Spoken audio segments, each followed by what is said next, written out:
الذي هدانا لهذا وما كنا لنهتدي لولا أن هدانا الله لقد جاءت رسل ربنا بالحق والصلاة والسلام على الرسول النبي الأمي الدافع جيشات الأباطيل والدامغ صولات الأواليل العبد المؤيد والمنصور المسدد والمصطفى الأمجد والمحمود الأحمد أبي القاسم محمد اللهم صل على محمد وآل محمد وآله الطيبين الطاهرين المعصومين المظلومين الذين أذهب الله عنهم الرجس وطهرهم تطهيرا اللهم صل على محمد وآل محمد سيما على الإمام المنتظر والحجة الثانية شرع عجل اللهم له الفرج ولعنة الله على أعدائهم أجمعين من الأزل إلى الأبد أما بعد فقد قال الله عز وجل في كتابه المبين وفرقانه المتين وقرآنه المجيد بسم الله الرحمن الرحيم وسيعلم الذين ظلموا أي منقلب ينقلبون 1442 ہجرہ کے ایام ازا کی آج یہ چوتھی مجلس ہے. 3 محرم کا دن ختم ہوا، شب 4 محرم شروع ہوئی، اور لاسٹ 3 ڈیز سے میں یہ ایکسپلین کر رہا تھا کہ ماہ محرم کے اس 1442 ہجرہ کے عشرے میں ہمیں زیادہ تر گفتگو امام زمانہ کے حوالے سے کرنا ہے، اور اس کا ریزن بھی میں نے آپ کے سامنے پیش کیا، اور ایک نہیں کئی ریزن ہیں. پچھلے 3 دن سے اسی کا بیان جاری ہے. مومنین کرام امام زمانہ کے حوالے سے بہت زیادہ ایکسائٹڈ ہیں. ہمیشہ سے ہر مومن اور مومنہ ظہور امام کے لیے دعا بھی کرتے آئے ہیں، اعمال بھی کرتے آئے ہیں، دن اور رات تڑپتے بھی رہتے ہیں. لیکن ان دس ایئر، اس سال مومنین کرام کا یہ جوش، یہ ایکسائٹمنٹ کچھ زیادہ نظر آ رہا ہے، اور اس کا جو ایک بہت ہی اہم ریزن میری سمجھ میں آ رہا ہے وہ یہ کہ دنیا کی کرنٹ سچویشن کو دیکھتے ہوئے شاید مومنین کرام کے ذہن میں یہ خیال ہے کہ لاسٹ 1200 ایئرز میں ہماری جنریشن وہ ہے کہ جو امام کو ویلکم کرے گی، اور ہمارے زمانے میں امام آئیں گے، بس آنے ہی والے ہیں. اس وقت کچھ ایسے دنیا کے حالات ہو چکے ہیں، اسپیشلی جن کے پاس امام زمانہ کے بارے میں لمیٹڈ نالج ہے، عقیدہ ہے، اور شاید ان کا عقیدہ علم رکھنے والوں سے زیادہ اسٹرانگ عقیدہ ہو. خواجہ نصیر الدین طوسی جیسا عظیم عالم، محقق، شیعت کا اتنا بڑا پریچر، آج بھی کاظمین میں 2 معصومین کے روضے کے پہلو میں سونے والا، جس نے ہزاروں نہیں لاکھوں مومنین کو، یعنی لاکھوں مسلمانوں کو مومن بنایا، شیعہ عقائد پر ایک ایسی کتاب لکھی جو آج تک حوزہ علمیہ کے اندر شامل، عقائد پر عقیدہ. لیکن دیہات میں رہنے والا ایک عام کسان اتنا اسٹرانگ عقیدہ رکھتا ہے کہ خواجہ نصیر الدین طوسی اس کے عقیدے کے سامنے اپنے فتوے کو واپس لینے پہ مجبور ہو جاتے ہیں. واقعہ مشہور بھی ہے، اور تھوڑا سا ہمیں ہمارے اصل ٹریک سے ہٹا دے گا. اس اعتبار سے میں تفصیل میں نہیں جا رہا، تو بعض اوقات کم علم رکھنے والے کا عقیدہ ہمیں زیادہ اسٹرانگ لگتا ہے،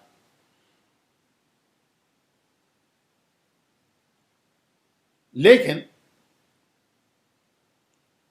یہ کم علم رکھنے والے آج کل کے حالات کو دیکھ کر یہ خیال کر رہے ہیں کہ بس شاید امام زمانہ کا ظہور بہت قریب آ گیا۔ انگریزی کا جو ایک کہاوت ہے یا ٹرم ہے، ہینڈ شیکنگ ڈسٹینس،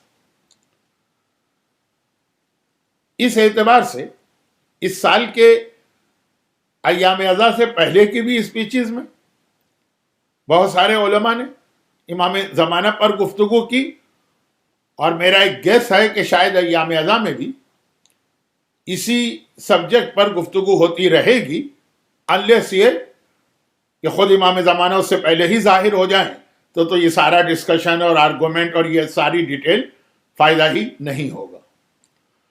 اب جو جملے میں نے کہے اس سے آپ کو یہ امپریشن ملا ہوگا کہ شاید میں اس فیور میں نہیں کہ یہ دعویٰ کروں کہ بس اب امام کا ظہور ان حالات کی وجہ سے بہت قریب لگ رہا۔ جی ہاں، بات صحیح ہے، لیکن اس کی ڈیٹیل ایک دو تین دن کے بعد آپ کے سامنے آئے گی۔ ہمارا سب سے بڑا پرابلم یہ ہے کہ ہم نے ظہور امام کو سائنس آف ظہور سے اتنا زیادہ کنیکٹ کر دیا،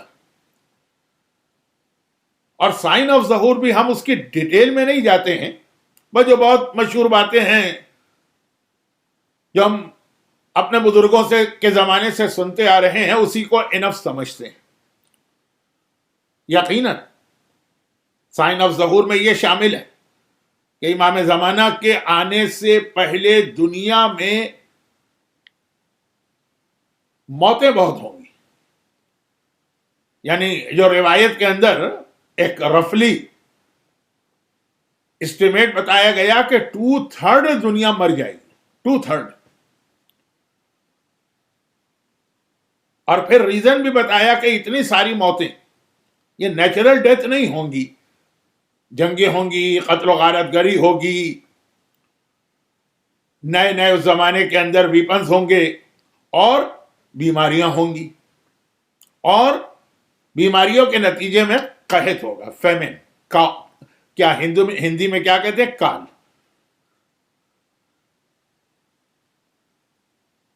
اب یہ ساری جو چیزیں بیان کی جا رہی ہیں 1400 سال پہلے، آج کے دنیا کے حالات ہم دیکھتے ہیں تو یہ ساری چیزیں ایک ساتھ جمع ہو رہی ہیں۔ اب یہ ایک الگ بات ہے کہ میرا ایک سوال ہوتا ہے کہ کیا ورلڈ ہسٹری میں یہ فرسٹ ٹائم ہے کہ ریپیٹیشن ہے، لیکن وہ بات کی چیز ہے، وہ سبجیکٹ بعد میں۔ اور اتنی زیادہ جو موتیں ہوں گی تو ساتھ میں جملہ اور بھی، وہ یہ کہ 2/3 اگر دنیا مر جائے، کسی جگہ بھی کوئی گیدرنگ ہو، کوئی کراؤڈ ہو، اور اس میں سے 2/3 آدمی اٹھ کے چلے جائیں، تو یہ اتنا بڑا نمبر ہے کہ بغیر کسی کیلکولیشن کے صرف آنکھ سے ہم ایک نگاہ ڈالیں گے تو بتا دیتے ہیں کہ اب یہ ہال خالی خالی لگ رہا ہے، یہ اسٹیڈیم خالی خالی لگ رہا ہے، یہ سینٹر خالی نظر آ رہا، 2 آدمی 4 آدمی اٹھ کے گئے، پھر 2 آدمی 4 آدمی اٹھ کے گئے، تو اتنا اندازہ نہیں ہوتا 2/3۔ مگر روایتوں میں یہ ہے کہ 2/3 دنیا مر جائے گی، اور اس کے بعد بھی دنیا اتنی ہی بھری بھری نظر آئے گی، فل۔ ایسا لگے گا کہ جیسے کوئی ایکسٹرا آرڈنری قسم کی موتیں نہیں ہوئی ہیں یا کمی نہیں ہوئی ہے۔ اچھا، اب آج کل کے جو حالات ہیں تو آپ کو پتا ہے کہ ڈفرینٹ اسٹوریز چل رہی ہیں جس کا اسلام سے کوئی تعلق نہیں، مسلمانوں سے کوئی تعلق نہیں۔ عام طور پر جب اس قسم کی کوئی سٹوری آتی ہے کانسپیرنسی ٹائپ کی، تو لوگ کہتے ہیں یہ تو جاہل مسلمان ہیں، ہر چیز کے اندر کوئی نہ کوئی کانسپیرنسی یا سازش ڈھونڈ لیتے ہیں۔ مگر اس وقت جو حالات ہیں اس کے اندر مسلمان تو پھر بھی ذرا خاموش بیٹھیں۔ ایتھس لوگ، بہت زیادہ ترقی یافتہ ڈیولپڈ فرسٹ ورلڈ سے تعلق رکھنے والے پڑھے لکھے لوگ، ان کے بھی عجیب عجیب ویوز ہیں، جس میں آپ کو معلوم ہے کہ ایک سٹوری یہ بھی کہ دنیا کی پاپولیشن اتنی بڑھ گئی ہے کہ انٹینشنلی اس پاپولیشن کو کم کرنے کے لیے، اور اس کے اندر بھی جو بوڑھے لوگ ہیں ان کی تعداد بہت زیادہ بڑھ گئی ہے. میڈیکل سائنس نے اتنی ترقی کر لی ہے کہ اب بوڑھے مرتے ہی نہیں. ٹائم میرے پاس کم ہے تو میں ذرا سا رف انداز میں بات کر رہا ہوں. تو یہ بھی ایک تھیوری چل رہی، اور بعض تھیوریاں تو ایسے لوگوں کی ہیں کہ آپ کو تو شاید یقین بھی نہ آئے، لیکن خیر آپ تو مجھ سے زیادہ بہتر جانتے ہیں. جعفری سینٹر اٹلانٹا کے مومنین اٹلانٹا میں رہ رہے ہیں، ہندوستان اور پاکستان کے کسی دیہات میں نہیں. نوبل پرائز لینے والے وہ بھی ایسی تھیوریاں پیش کر رہے ہیں، نوبل پرائز. لیکن وہ اپنی جگہ، ہم تو بات کر رہے ہیں کہ حدیثوں کے اندر یہ ہے کہ 2/3 موت جب ہوگی بیفور ظہور، تبھی دنیا اتنی ہی بھری نظر آئے گی. جابر ابن عبداللہ کا خواب جو میں ایک زمانے میں بہت پڑھتا تھا، لیکن اس کے بعد اتنے سارے لوگوں نے اس کو ریپیٹ کرنا شروع کیا کہ میں نے تو اس کو پڑھنا بند کر دیا. تو اب یہ ساری نشانیاں دیکھ کے اس وقت کا مومن زیادہ ایکسائٹیڈ ہے. شاید ورلڈ ہسٹری میں یا شیعہ ہسٹری میں یا امامت کی ہسٹری میں کسی ٹائم پیریڈ میں بھی مومن اتنا ایکسائٹیڈ نہیں تھا جتنا اس دفعہ نظر آ رہا. لیکن اب یہاں پہ ایک سوال یہ پیدا ہوتا کہ اگر ہم اس بات سے ایگری کر لیں کہ جی بالکل یہ جتنی بھی سائنس ہمارے سامنے آ رہی ہیں یہ سب ظہور کی نشانیاں ہیں، ظہور is very very close and near, بس امام کسی وقت بھی آنے والے، تو کیا بس ہمارا یہ کہہ دینا اور اس کے حوالے سے آپس میں ڈسکشن کر لینا اس انف؟ کیا اسلام صرف زبان کا مذہب ہے؟ یا اگر یہ واقعاً ہمارا عقیدہ ہے، عقیدہ وہ اس معنوں میں نہیں، اصول الدین کے معنوں میں نہیں، ہمیں یقین اس بات پر ہے، تو اس کے وجہ سے فوراً ہمارے ایکشن میں چینج آنا چاہیے نا.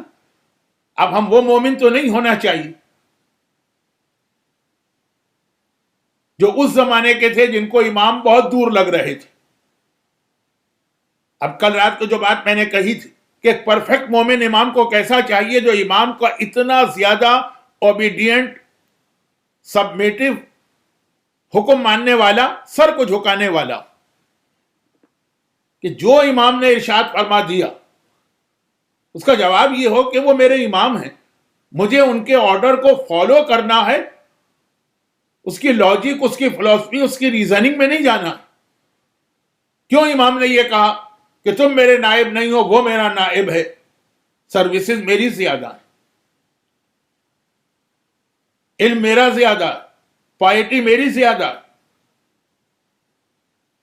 پھر اس کو کیوں بنا دیا؟ یہ نہیں، امام کا ماننے والا، ٹوٹل سبمیشن، جو کہہ دیا امام نے تو کہہ دیا، ہمیں اس کو ماننے کا مطلب یہ نہیں کہ آپ نے کہا کہ بھئی ہمیں تو یقین ہے، اس پر عمل کرنا ہے.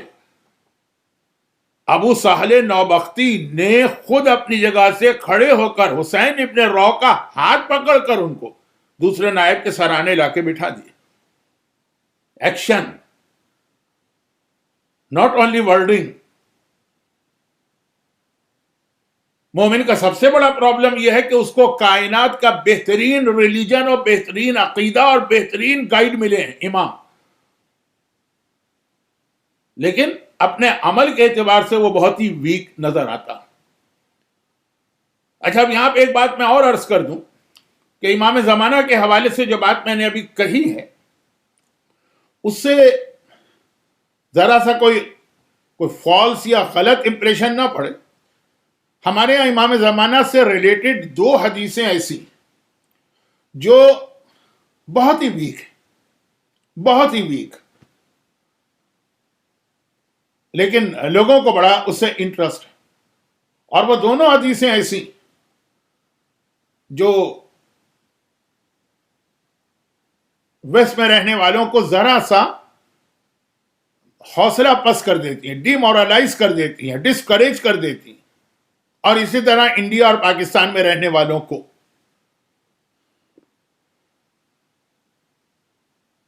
وہ کون سی دو حدیثیں؟ نمبر 1 وہ حدیث جس کے اندر یہ ڈیٹیل آئی ہے کہ جو امام زمانہ کی آرمی کو جوائن کریں گے ان کے نام کیا ہیں، نام۔ اب وہ نام والی حدیث بہت ہی ویک ہے، لیکن وہ نام جب ہم دیکھتے ہیں تو ہمیں تو اپنی پوری فیملی میں اور اپنے پورے سٹی میں بلکہ اپنے پوری کنٹری میں اس نام کے لوگ تو بہت ہی کم نظر آتے ہیں۔ مجھے معلوم ہے جعفری سینٹر اٹلانٹا میں میری مجلس ہو رہی، اور وہیں کے مومنین اور مومنات اس کو سن رہے ہوں گے۔ اب آپ حضرات کے ہاں تو اگر 1200 ممبر ہیں تو شاید سب کا نام مومن ہے، سر نیم بلکہ فرسٹ نیم بھی۔ ابھی میں چند مہینے پہلے ہی کتنے ہم لوگ خوش قسمت تھے، جعفری سینٹر اٹلانٹا کے مومنین کے ساتھ عمرے پہ گئے تھے، اور غالباً ہمارے گروپ آخری گروپ تھے جس کے بعد پھر عمرہ بند ہو گیا۔ معلوم ہے ایک ایک نام کے کئی مومن، اب رضوان مومن، پتہ نہیں کتنے رضوان مومن آپ کے یہاں۔ اچھا، اب یہ ایک بہت بڑا پرابلم مراجع کو اور مجتہدین کو ہو جاتا ہے امام کی حدیثوں میں۔ وہاں راوی کچھ ایسے، باپ کا بھی وہی نام، بیٹے کا بھی وہی نام، دادا کا بھی وہی نام۔ وہ ایک بات کا مسئلہ ہے، میں بہت زیادہ ڈیٹیل میں تو بات نہیں کروں گا، لیکن امام زمانہ کا ذکر ہو اور ان کے نائب مرجع کے حوالے سے بات نہ ہو، ہرز پاسبل۔ تو اب بات یہ ہو رہی تھی کہ امام زمانہ کی فرسٹ آرمی کو جب ہم چیک کرتے ہیں تو اس میں کوئی بھی مومن نام کا آدمی نظر نہیں آتا، سب عقیدے میں مومن ہے، نام نہیں۔ تو کیا اٹلانٹا سے کوئی آدمی بھی لشکر امام کو جوائن نہیں کرے گا؟ یا اسی طریقے سے جو زیادہ کامن نام ہے انڈیا اور پاکستان میں اور ویسٹ میں۔ دوسری حدیث جو ذرا سا پرابلم کرتی ہے وہ سٹیز کے نام ہے جہاں سے لوگ امام کو جوائن کرنے آئیں گے۔ وہ سٹیز بھی ایسے ہی ہیں کہ یورپ کا یا نارتھ امریکہ کا یا آسٹریلیا کا یا فار ایسٹ کا شاید کوئی شہر بھی اس میں شامل نہیں۔ اب زبردستی کر کے کوئی ایک آدھ شہر نکالے، وہ بھی ایک آدھ شہر۔ دعائے کمیل کے آخر میں ہے وَعَلَيْهِ الْمَيَامِينَ، تو میامی والے کہتے ہیں کہ یہ ہمارا تذکرہ ہے، تو یہ تو خیر جوک ہو گیا، لیکن ڈینور والے تو یہی سمجھتے ہیں کہ جی وہ جو 313 آئیں گے تو جو ان کے سٹیز میں ڈینور کا نام ہے۔ اب یہ زبردستی بھی اگر نکال لیں تو کتنے سٹی، ایک یا دو؟ تو کیا پورا ویسٹ وہاں سے کوئی امام کو ہیلپ کرنے نہیں آئے گا؟ پورا فار ایسٹ، پھر سب سے بڑھ کے انڈیا اور پاکستان، ان دو ملکوں میں جتنے شیعہ رہتے ہیں ان کو اگر آپ ٹوٹل کریں تو باقی ایران، عراق، یہ سب سے ملا کے اس سے زیادہ پاپولیشن ہماری بنتی۔ تو اب یہ والی حدیث بھی ذرا سا آدمی کو ڈی مورلائز کر دے یا ذرا ڈسکریج کر دے یا حوصلہ پست کر دے۔ اچھا، یہ دو حدیثیں تو میں نے کہا بہت ضعیف ہیں، تھوڑا سا میں اس پہ ہر سال بات کرتا رہتا ہوں کیونکہ بعض لوگ ان حدیثوں پہ اتنا زیادہ ریلائی کرتے ہیں جبکہ یہ حدیثیں بہت ہی ضعیف ہیں۔ کیا ریلائی کرتے ہیں؟ کیا بچوں کا نام اگر رکھتے ہیں تو پہلے تو ہوتا ہے قرآن سے نام نکالیے، مولانا استخارہ دیکھ لیجئے کیا نام رکھیں۔ کچھ لوگ اس لسٹ میں دیکھتے ہیں کون سا نام ہے، وہ اپنے بچے کا رکھتے ہیں تاکہ وہ جو لسٹ میں نام ہیں 313 والے، ہمارے بچے کا وہی نام ہو جائے تو ایک چانس بن جائے۔ خالی نام رکھنے سے تو چانس نہیں بنتا۔ آج کل کی دنیا تو خیر، یہ تو نام کی بات ہوئی، آج کل کی دنیا میں ایک چیز ذرا مشکل ہو گئی ہے لیکن پہلے اتنی مشکل نہیں تھی، اور وہ یہ کہ آدمی ایسے سٹی میں جا کے رہے۔ کیا وہ انہوں نے لسٹ اٹھائی کہ بھئی امام زمانہ کو جوائن کرنے والے کہاں سے آئیں گے؟ جو شہر کا نام نظر آیا اور جو ان کو سوٹ کیا انہوں نے کہا وہیں جا کے رہیں گے، تاکہ جب امام کی آواز آئے تو اس شہر سے تو کچھ لوگ جائیں گے امام کی ہیلپ کے لیے، ہم یہیں پہ ہوں گے۔ مجھے یاد ہے کہ 4-5 سال 6 سال پہلے جب میں نے یمن کے حوالے سے بات چیت شروع کی تھی، 10 سال پہلے، تو یمن کی جانب تو عام مومنین کی توجہ بھی نہیں تھی، لیکن میں نے اس حوالے سے بات کی تھی کہ ظہور امام سے پہلے یمن ایک بہت اہم علاقہ بنے گا، اور وہ جگہ جہاں سے 100% کنفرم ہے کہ امام زمانہ کی مدد کو لوگ آئیں گے، ان میں یمن بھی شامل ہے۔ اور اس وقت ایک جملہ بھی کہا تھا کہ یہی وجہ ہے کہ ہمارے پرانے، بہت پرانے متقی لوگ اور علماء میں سے بہت سے اپنا گاؤں چھوڑ کر یمن میں رہنے جاتے تھے کہ یہ وہ جگہ ہے جہاں سے امام کی آرمی چلے گی۔ خیر، تو اب نام جو لسٹ آئی ہے اس کی وجہ سے اپنے بچوں کے وہ نام رکھ دی، اور وہ جو سٹیز کی لسٹ آئی ہے تو اس کی وجہ سے مائگریشن کر کے ایسے شہر میں چلے گئے جہاں سے امام کی آرمی کو جوائن کرنے والے، جبکہ یہ حدیثیں اتنی ضعیف ہیں کہ اس کی بیس کے اوپر اتنے بڑے سٹیپ نہیں اٹھانا چاہیے، لیکن وہ آج کل اب کوئی نہیں کرتا، اس لیے اس کو میں چھوڑ دیتا ہوں۔ اس کے ساتھ ایک تیسری حدیث ہے، وہ بہت اسٹرانگ حدیث ہے، لیکن وہ بھی ہمیں اور آپ کو ڈیمورلائز کرتی تھوڑا سا، اور وہ یہ ہے کہ امام زمانہ کی آرمی کو 313 لوگ جوائن کریں گے، بلکہ کچھ عرصے پہلے تک، بہت پرانی بات بھی نہیں، شاید 50 سال پہلے تک ظہور امام کی نشانی یہ بتائی جاتی تھی کہ جب دنیا میں 313 مومنین ہو جائیں گے تب امام آئیں گے۔ 313۔ اچھا، اب اس کے دو مطلب ہو سکتے ہیں کہ ابھی ہزاروں ہیں، لاکھوں ہیں، لیکن مومنین کی شہادتیں ہوتی رہیں گی، مومنین قتل ہوتے رہیں گے، جب وہ کم ہو کے ڈیکریز ہو کے 313 آ جائیں تو اللہ اس سے نیچے نہیں جانے دے گا مومنین کو۔ لیکن یہ مطلب نہیں تھا، الٹا مطلب تھا کہ دنیا میں ابھی اتنے کم مومن ہیں، 2 ہیں، 4 ہیں، 6 ہیں، 8 ہیں، جب یہ بڑھتے بڑھتے 313 ہوں گے تب امام آئیں گے۔ تو آدمی اور زیادہ کنفیوز ہو جاتا ہے کہ 313 تو بہت چھوٹا سا نمبر، کیا اس وقت دنیا میں ابھی تک پوری دنیا میں ملا کے 313 مومن نہیں؟ پھر ہمارے مراجع بھی ہیں، ہمارے علماء بھی ہیں، ہمارے مجتہدین بھی ہیں، ہمارے بڑے متقی لوگ بھی ہر علاقے میں ہوتے ہیں، 313 نہیں؟ اچھا، وہ شہروں والی حدیث تو ویک ہے، ناموں والی حدیث تو ویک ہے، یہ تو بہت اسٹرانگ حدیث ہے۔ میں اس وقت ذرا سی وہ حدیثیں بتا رہا ہوں جو آدمی کو مس کنسپٹ میں مبتلا کر کے ڈیمورلائز کرتی، مگر اس حدیث کا مطلب 313 والی جو اسٹرانگ حدیث ہے، اس کا مطلب یہ نہیں ہے کہ دنیا میں ٹوٹل 313 مومن ہوں گے، ویسے 313 مومن ہوں گے جو واقعہ میں نے کل پڑھا تھا ابو سہل نوبختی جیسے، یعنی اتنا اسٹرانگ امام زمانہ پہ بلیو رکھنے والے اور امام کے آرڈر پر عمل کرنے والے۔ ابھی تو میری مجلس سننے والوں میں کتنے لوگ ایسے ہوں گے جو داڑھی شیو کر کے بیٹھے ہوں گے، پتا بھی ہے کہ امام کا آرڈر ہے اور امام سے محبت بھی ہے ان کے دلوں میں، شاید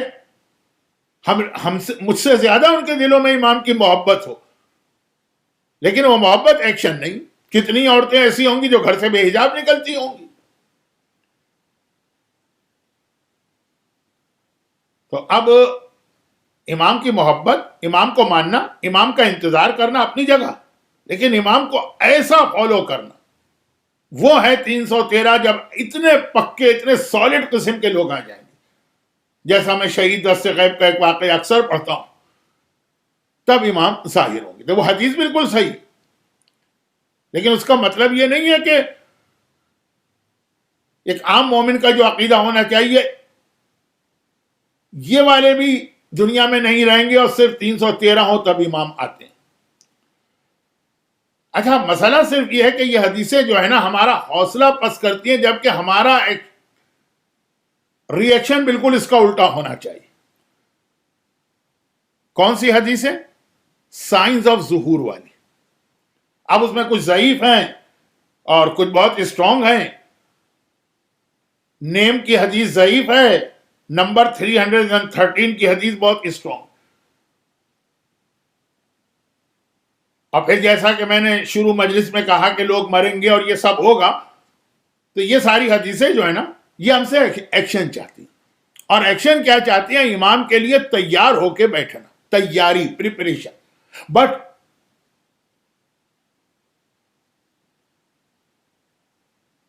ایکچوئل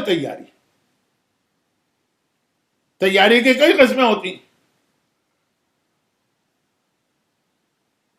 وہ تیاری جو امام کے کام آئے گی, وہ تیاری نہیں جو امام کے لیے بالکل بیکار.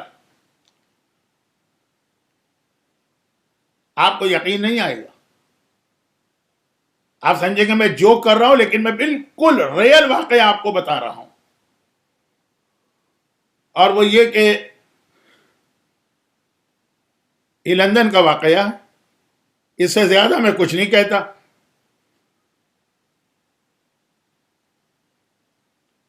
مجھے انوائٹ کرنے ایک صاحب آئے, وہ مومن نہیں تھے,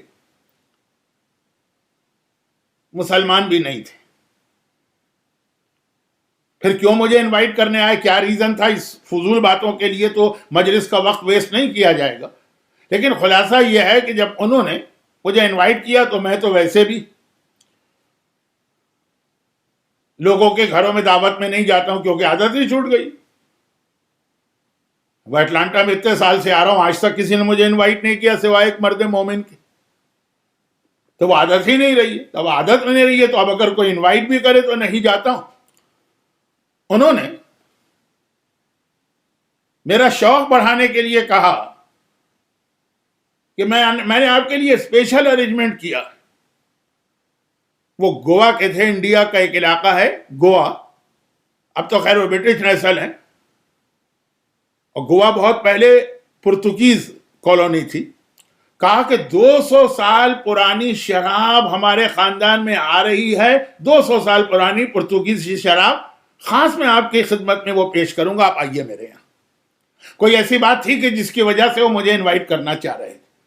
اب وہ اپنے اعتبار سے مجھے بڑی عزت دے رہے ہیں, بڑا احترام دے رہے ہیں, وہ خدمت کر رہے ہیں کہ جو شاید والدین کی بھی آدمی نہیں کر رہا ہو. لیکن کیا وہ جو میرے لیے وہ تیاری کر رہے ہیں اور جو وہ مجھے آفر کر رہے ہیں, میں سے خوش ہو گیا ہوں گا, اپریشیٹ کر سکتا ہوں کہ جی اس نے اپنے حساب سے تو کوئی بہت اچھی چیز سوچی, لیکن یہ بیکار تھا نا. جاتے جاتے بھی میں واپس آ گیا. بس وقت کی کمی کی وجہ سے میں نے بہت جلدی یہ بات کہی ہے, کیونکہ ویک ڈیز کی مجالس لمبی نہیں ہو سکتی. اب خلاصہ سن لیجیے کہ امام کے لیے یہ جتنے ظہور کی نشانیاں ہوں, حتیٰ اسٹرانگ والی نشانیاں, وہ تو اور زیادہ ہم سے ایک پریپریشن چاہتے ہیں. اور اس کے اندر ہمیں یہ خیال کرنا ہے کہ امام کو کیسی پریپریشن چاہیے. وہ بیسک مسٹیک ہم سے نہ ہونے پائی. یہ لاسٹ ایئر بھی میں نے بات پڑھی تھی, لیکن لاسٹ ایئر ڈیٹیل میں پڑھی تھی. آج چونکہ اس کو ریپیٹ کر رہا ہوں تو بہت شارٹ کر دیتا ہوں, لیکن ہے بہت امپورٹنٹ بات. اور وہ یہ, اچھا یہ روایتوں میں بھی یہ میسج دیا گیا ہے سورہ بقرہ کی آیت نمبر 89 میں بھی, کہ اگر تیاری آپ کی رائٹ ڈائریکشن میں نہ ہو, ڈائریکشن صحیح ہونا چاہیے, اگر رائٹ ڈائریکشن میں نہ ہو تو جو کچھ بھی آپ امام کے لیے ایکسائٹڈ ہیں, تیار ہیں, کچھ کوشش بھی کر رہے ہیں, وہ سب اینٹی کلائمیکس ہو جائے گا, بیک فائر کر جائے گی. اب سمجھ میں آپ کے آ گیا ہوگا, میں بہت جلدی سے بات کو پورا کرتا ہوں, لیکن یہ ایک امپورٹنٹ بات ہے, کیونکہ میری آنے والی مجالس میں سے ایک یا دو مجلسیں اس میں اس کی مزید ڈیٹیل ہوگی. میں نے لاسٹ ایئر یہ وعدہ کیا تھا کہ میں اس کی ڈیٹیل میں جاؤں گا, لیکن اب 1 سال پرانی بات شاید یاد نہ ہو, تو بہت ہی شارٹ کر کے, خیبر جس کے بارے میں کہا جاتا ہے کہ یہ اگینسٹ رسول اللہ, دشمنان اسلام کا سب سے بڑا سینٹر تھا. حتیٰ وہ جو مکے کے کافروں کے حالات ہم سنتے ہیں کہ بار بار مدینے پہ اٹیک کر رہی, اس میں بھی بیک گراؤنڈ میں کافی حد تک خیبر والوں کا ہاتھ تھا. خیبر کے جو دشمنان اسلام ہیں، وہ جو یہودی ہیں، یہ خیبر جو اسلام کے خلاف، مسلمانوں کے خلاف ہر قسم کی کانسپیرنسی کا ہیڈ کوارٹر بن گیا تھا. لیکن لاسٹ ایئر کا جملہ یاد کیجئے کہ یہ اصل میں جن لوگوں نے خیبر کو بنایا تھا وہ پیغمبر کی محبت میں بنایا تھا، پیغمبر کی ہیلپ کرنے کے لیے بنایا تھا، پیغمبر کا انتظار کرتے ہوئے بنایا تھا، پیغمبر کی پریپریشن اور تیاری کرتے ہوئے بنایا تھا. عقیدت سے بنایا گیا، عقیدے سے بنایا گیا وہ سٹی، محبت میں بنایا گیا، اپنی شرعی رسپانسبلٹی سمجھ کے بنایا گیا، پیغمبر کی ہیلپ کرنے کے لیے بنایا گیا، اور وہی پیغمبر کے اگینسٹ سب سے بڑا سینٹر بن گیا اینیمیز آف اسلام کا. میں نے واقعہ پڑھا بھی تھا ڈیٹیل کے ساتھ، لیکن شارٹ میں پھر بھی دوہرا دیتا ہوں. یہودیوں کی کتاب میں آخری نبی کے بارے میں بہت سارے سائنز آف ظہور بھی تھے، ڈیٹیل حالات بھی تھے، پیغمبر کو پہچاننے کا طریقہ بھی بتایا گیا تھا. حضرت موسیٰ اور حضرت داؤد اور حضرت سلیمان اور بہت سارے ایسے انبیاء نے پیغمبر کے بارے میں خبر دی تھی، جو آج بھی اتنا چینج آنے کے باوجود اولڈ ٹیسٹیمنٹ میں اب تک موجود ہے. اب جیسے آج بہت سے نوجوان ایکسائٹیڈ ہو جاتے ہیں آخری امام کا سن کر، تو سینچریز پہلے جب وہ اپنی کتابوں میں یہ پڑھتے تھے آخری امام نہیں، آخری رسول، ایکسائٹیڈ تھے. اب ان کو نہیں پتا کہ پیغمبر کب آنے والے، لیکن بہرحال وہ تڑپ رہے، بے چین ہیں، یہاں تک کہ انہوں نے یہ ڈیسائیڈ کیا کہ ہم پیغمبر کے آنے سے پہلے سے جا کے وہاں بیٹھ جائیں گے اس شہر میں جہاں سے رسول ظاہر ہوں گے، تاکہ جیسے ہی یہ رسول ظاہر ہو تو ہمیں فوراً اس کی نیوز بھی مل جائے اور ہم فوراً ان کی آرمی کو جوائن کر سکیں. جو میں نے آج کے مجلس کے شروع میں بیان کیا کہ بعض مومنین کا بھی یہ جذبہ ہوتا تھا کہ ایسے سٹی میں جاؤ. اچھا، اب ان کی کتابوں میں وہاں کی کچھ سائنس لکھی تھی. آپ نے وہ واقعہ تو بہت سنا ہوگا کہ حضرت سلمان فارسی کیسے اسلام لائے اور کیسے مدینے پہنچے. رہنے والے تو فارس کے، اور پیغمبر کے پیدا ہونے سے بھی پہلے سے وہ مدینے پہنچ چکے تھے. وہی کتابوں میں جو لکھا تھا کہ آخری نبی ایسی زمین میں ظاہر ہوگا جو کھجوروں کے باغات ہوں گے اور یہ اس کی خصوصیات ہوں گی، وہ ساری چیزیں. جو بات میں کر رہا ہوں وہ سلمان فارسی سے بھی کئی سینچری پہلے کی بات ہے. تو کتابوں میں وہ ساری ڈیٹیل تھی کہ وہ کون سا علاقہ ہوگا، عرب کا، حجاز کے علاقے میں ہوگا، اور وہ سٹی جو رسول کا سٹی کہلائے گا وہ ہوگا بٹوین ایر اینڈ آئر. یہ دو پہاڑیوں کے نام ہیں، دو ہلز ہیں، دو ماؤنٹین ہیں. مدینے کے 3 طرف پہاڑ ہیں آج بھی، اور آج بھی نام یہی ہے. ایک کا نام ہے ایر، ایک کا نام ہے آئر، ایک کا نام ہے احد، اور چوتھی طرف سے مدینہ کھلا ہوا ہے. تو اب اس وقت تو وہاں کچھ نہیں تھا، بس یہ کتاب میں تھا کہ اس ایریا میں وہ ظاہر ہوگا اور 2 پہاڑ ایر اور آئر کے بیچ کے اندر اس کا سٹی بنے گا. تب یہ باقی نشانیاں ٹریس کرتے کرتے کرتے مدینے کے قریب تو پہنچ گئے. مدینہ تو نہیں، اس وقت تو مدینہ تھا بھی نہیں، مدینے کے قریب کے جو علاقے تھے اس کے اندر یہ پہنچ گئے. لیکن اب یہ 2 پہاڑ ان کو مل کے نہیں دے رہے. اور پرانا زمانہ ہے، آج کل کا تو کوئی بچہ ہوتا تو کہتا مولانا بہت آسان ہے، گوگل میپ میں ڈالیے نام، کھٹ سے آپ ایک کلک کیجئے اور پورا میپ آپ کے سامنے آ جائے، پکچر بھی آ جائے، سیٹلائٹ پکچر بھی. لیکن جوک بیان کرنے کا وقت نہیں ہے، ٹائم بہت تیزی سے نکل رہا ہے. ایر اور آئر کے درمیان اب وہاں تک تو پہنچ گئے. جو باقی نشانیاں ہیں کہ کھجور کے باغات ہیں اور یہ زمین کے یہ کلر ہے اور وہ بہت ساری مدینے کی نیچرل سائنس ہیں وہ پہنچ گئے، لیکن خاص ایگزیکٹ لوکیشن وہ نہیں پہنچ پا رہے، کیونکہ دو پہاڑ کے بیچ میں، پہاڑ تو ان کو مل ہی نہیں رہے۔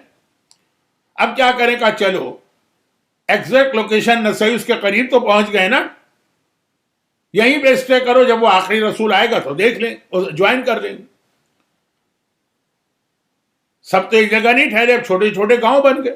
آپ کے احمد آباد کے اطراف میں ہوں گے چھوٹے چھوٹے گاؤں، اور ایک دوسرے کو وزٹ بھی کرنے جاتے تھے، پتہ نہیں شاید 2 جنریشن گزر گئی، 3 جنریشن گزر گئی۔ اور اس دوران ملاقات بھی ہوتی ہے، اس گاؤں سے اس گاؤں، اس گاؤں سے اس گاؤں۔ تو ایک دفعہ انہی لوگوں میں سے ایک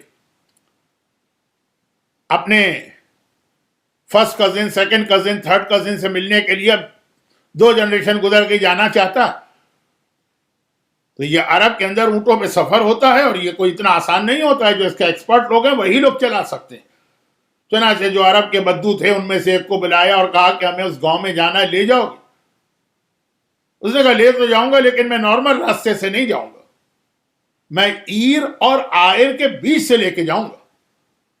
ہیں عیر اور آئر؟ یہ کیا نام لے لیا تم نے؟ کہا کہ ہاں وہ جو 2 پہاڑ عیر اور آئر ہیں، میں تو اسی راستے سے جاؤں گا جو عام نارمل راستے سے ہٹا ہوا۔ ارے یہ 2 پہاڑ تو ہم ڈھونڈ رہے ہیں، ہم کیا ڈھونڈ رہے ہیں؟ ہمارے باپ بھی ڈھونڈتے ڈھونڈتے مر گئے، ہمارے دادا بھی ڈھونڈتے ڈھونڈتے مر گئے، یہ تم نے کیا نام لے لیا؟ تو تم نے ہماری ایک لاٹری کھل گئی، جیک پاٹ لگ گیا۔ عیر اور آئر تمہیں پتا ہے کہاں ہے؟ کہا کیسے نہیں پتا، ہم تو جنریشن سے اسی ڈیزرٹ میں رہنے والے۔ بدو عرب جو ہے نا وہ ٹاؤن بنا کے نہیں رہتے، اکیلا ایک آدمی ایک ٹینٹ لگا کے اکیلا ایک اپنی بیوی اور اپنی اونٹنی کے ساتھ رہتا۔ اس نے کہا ہم تو یہاں پہ جنریشن سے ہیں، یہ عیر اور آئر پہاڑ ہے۔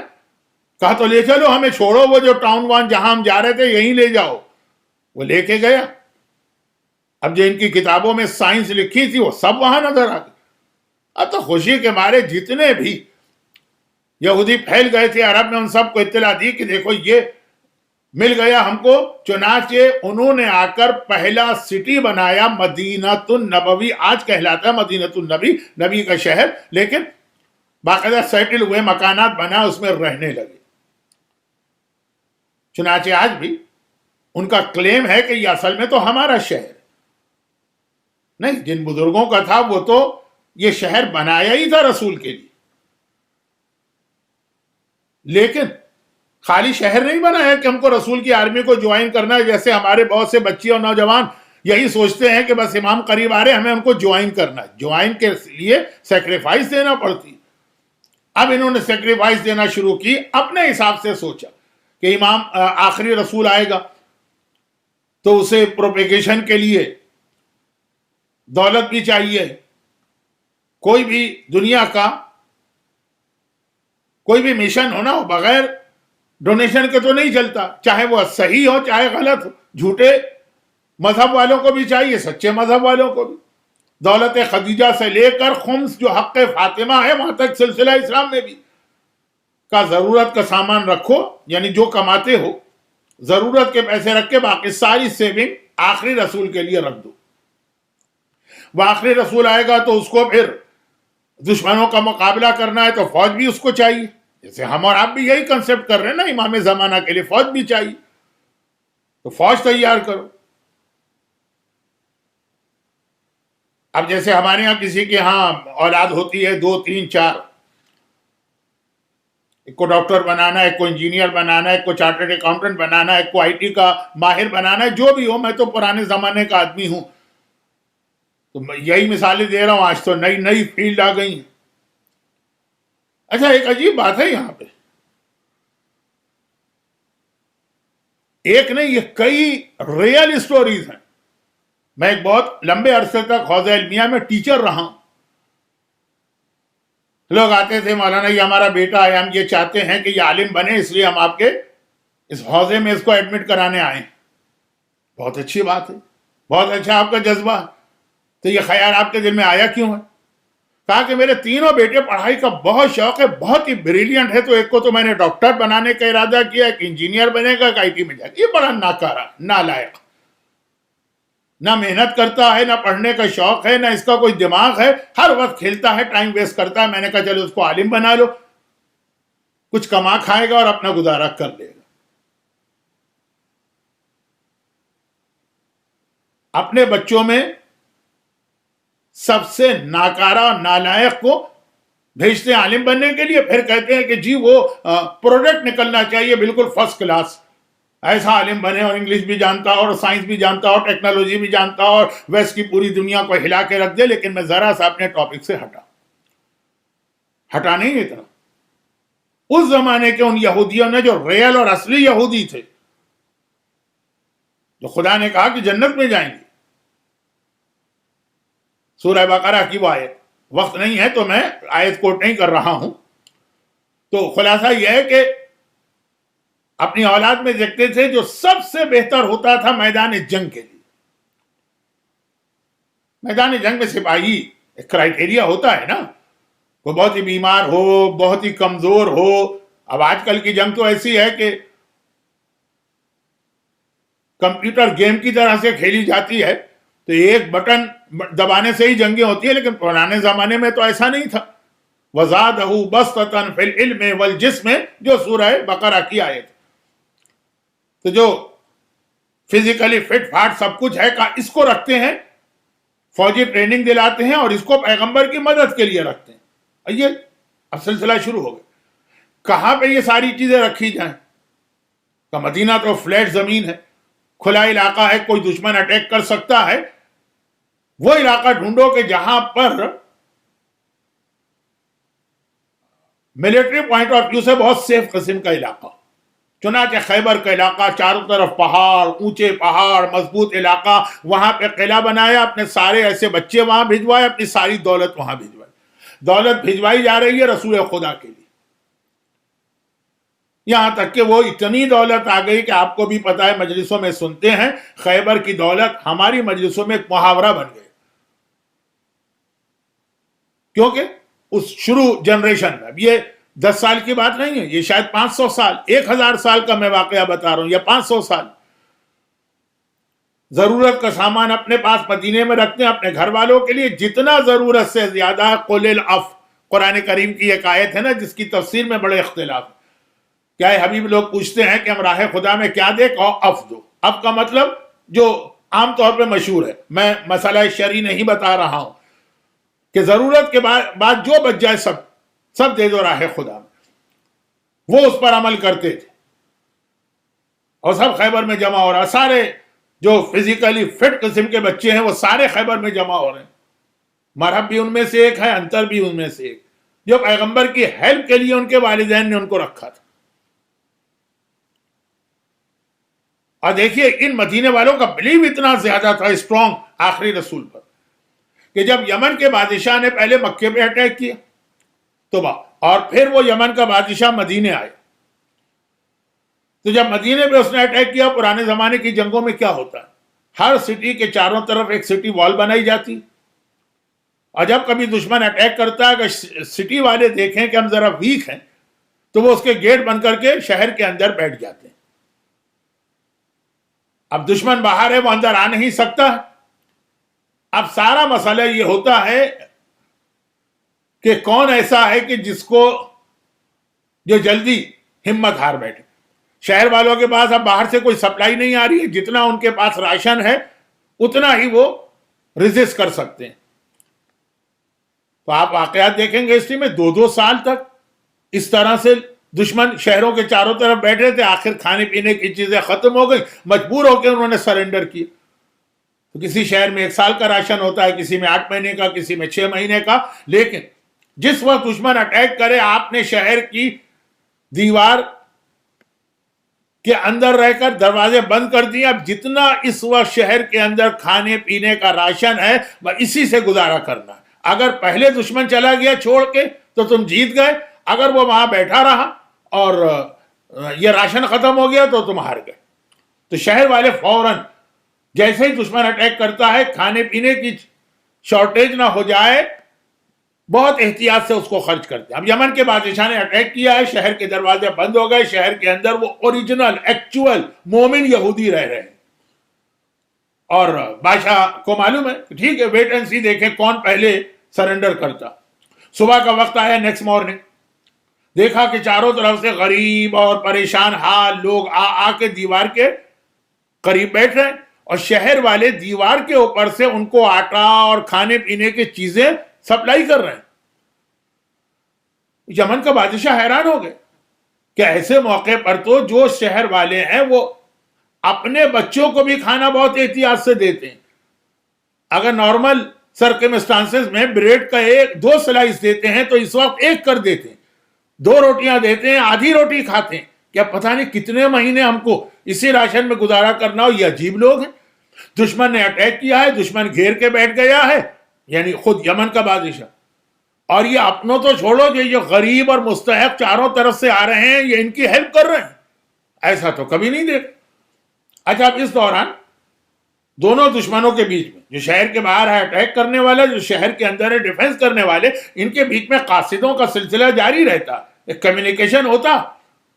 اس نے شہر والوں سے کہا کہ میں ایک بات پوچھنا چاہتا ہوں, تمہیں نہیں پتا میں کتنے مہینے یہاں رہوں گا, تمہارے پاس جو راشن ہے ختم بھی ہو سکتا ہے, تم بھوکوں مر جاؤ گے, پھر تمہیں سرنڈر کرنا پڑے گا, میں تمہارے شہر پہ قبضہ کروں گا, تو یہ راشن تم اس طرح لوگوں کو دے رہے. دیکھیں ان کا یقین کتنا تھا. کہا ہمیں پتا ہے کہ کتنا عرصہ تم یہاں پہ رہو, ہمارے شہر پہ قبضہ نہیں کر سکتے. کہا تمہیں کیسے پتا؟ کہا ہماری کتابوں میں لکھا ہے کہ یہ آخری رسول کا شہر ہے, ان کے آنے سے پہلے کوئی دشمن اس شہر کو کانکر کر ہی نہیں سکتا.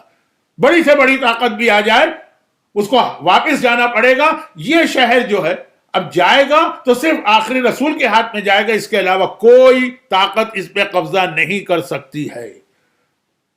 دیکھیں زبانی کہہ دینا بہت آسان ہے, جی ہمیں یقین ہے کہ اللہ رازق ہے, روزی دینے والا تو اللہ, تو پھر یہ بزنس میں حرام کیوں کر رہے, تو پھر یہ خمس دیتے ہوئے تمہاری جان کیوں نکل رہی, تو پھر ایک چھوٹے سے جاب کے لیے اپنی داڑھی کیوں شیو کر رہے, تو پھر ایک جاب کے لیے اپنا حجاب کیوں اتار پھینک رہی ہے. نہیں مولانا یہ نہیں کرے تو جاب نہیں ملے گا, یہ نہیں کرے تو بزنس نہیں چلے گا, یہ نہیں کرے خمس اگر دینے لگے تو ہماری سیونگ کم ہو جائے گی, تو رازق تو اللہ نہیں رہا نا. زبان سے کہہ دینا تو آسان ہے, لیکن ان کو دیکھیے دشمن شہر کے چاروں طرف شہر کو گھیر کے بیٹھا ہے, اٹیک کرنے والا ہے.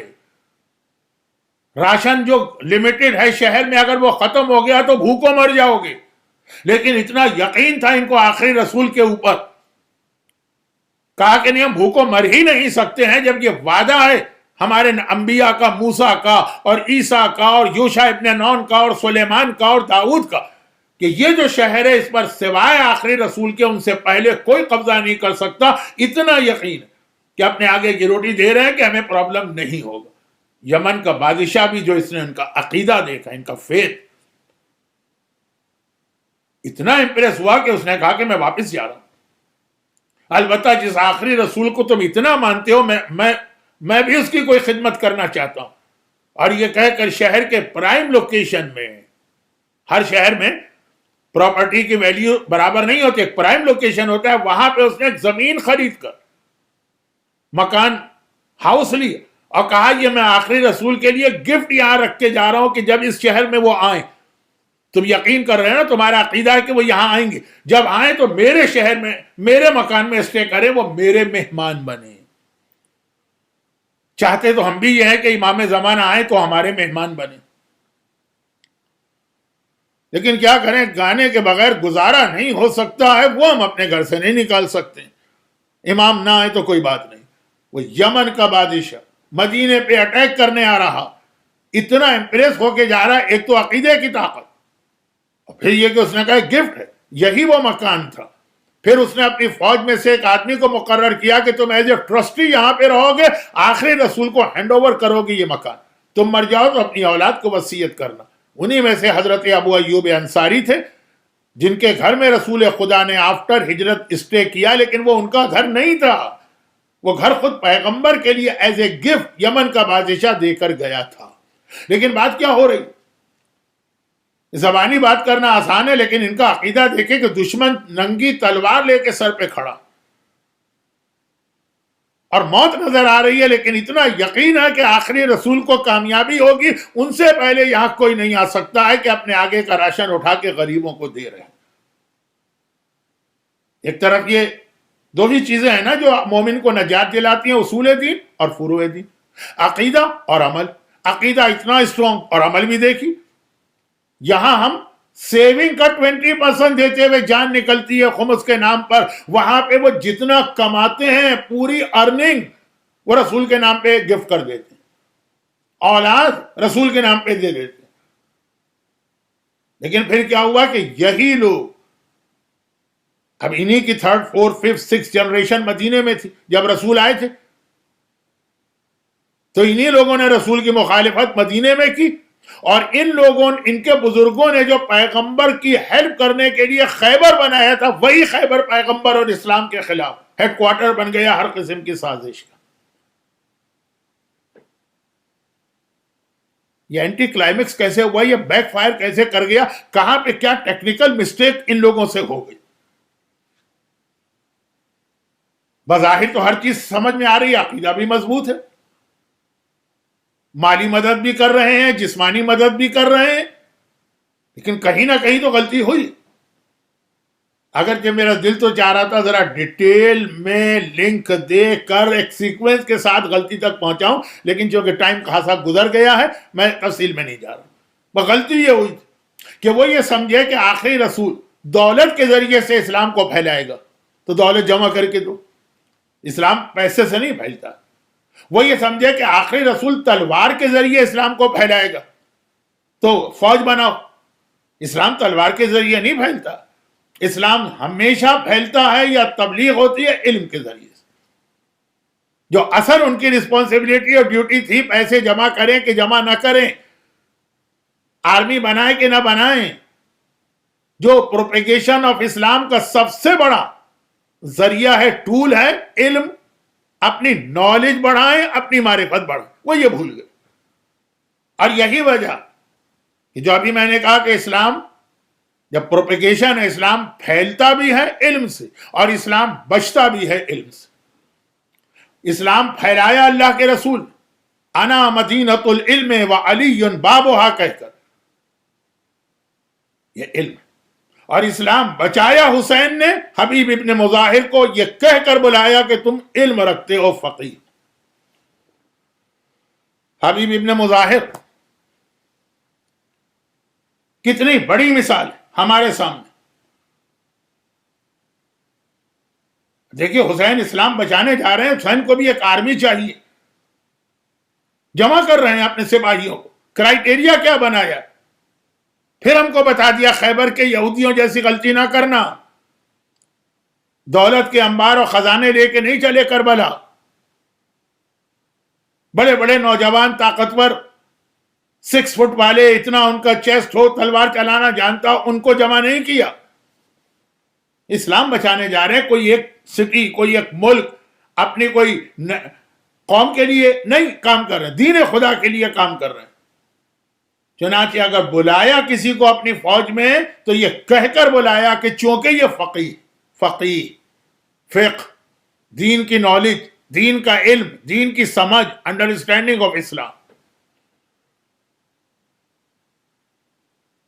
یاد رکھیے کربلا کے 2 شہید ایسے ہیں جن کا ٹائٹل یہ ہے کہ وہ فقیہ، یعنی اسلام کی معرفت رکھتے ہیں، اسلام کو سمجھتے ہیں، انڈرسٹینڈنگ آف اسلام۔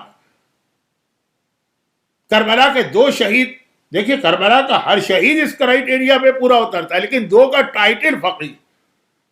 ایک حبیب ابن مظاہر ہے، ایک عباس علمدار ہیں، ان کا یہ ٹائٹل بہت کم پڑھا جاتا۔ اور حبیب ابن مظاہر کربلا میں جتنے اصحاب امام تھے ان کے سردار تھے، اور عباس کربلا میں بنی ہاشم کے جوانوں کے سردار تھے اور پورے لشکر کے سردار تھے۔